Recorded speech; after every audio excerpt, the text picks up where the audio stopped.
All right, the last method that I want to go over with you is that of action research, which is chapter 17.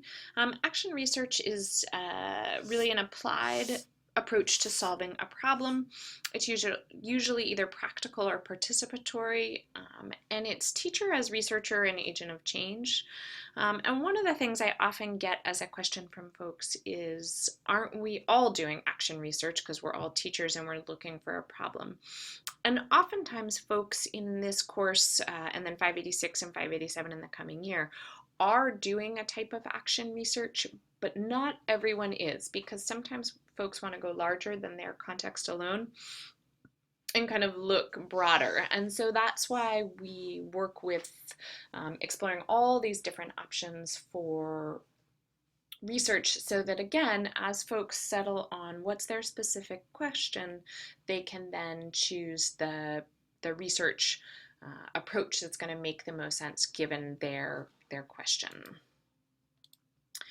So if we go back to our example for action research, in this case with action research, we have to take into account the fact that you're the math coach and interventionist. And so if you were going to be doing this through an action research lens, you would be trying various different changes to your practice and then formally collecting the data on what happened and then trying something new as a result. So it's often pretty iterative and might feel closer for some of you to kind of the design thinking approach of, the prototyping, the feedback loops, and all of those pieces. So again, some of you for your projects in 586 and 587 might choose this as a methodology if it's going to be a variety of classroom-based practices that you're going to shift and kind of iterate on.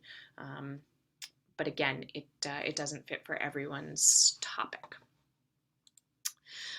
So to end with, I just want to go back to the fact that these example studies are one of the most helpful things I think in the book, so that you can try and benchmark, is what I'm looking at for my topic truly a research study first? And then if it is indeed a research study, what type is it? And again, the critical piece that you're always going to be looking for with the research study is the fact that there's a method section. The researchers have gathered a form of data, either it's quantitative or qualitative, and they have tried to make sense of something that's happening in an educational setting.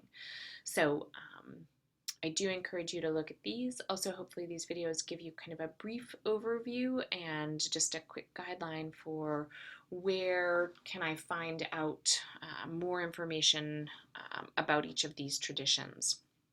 So I hope this helps, and look forward to answering any questions you might have as you get into exploring these other methods.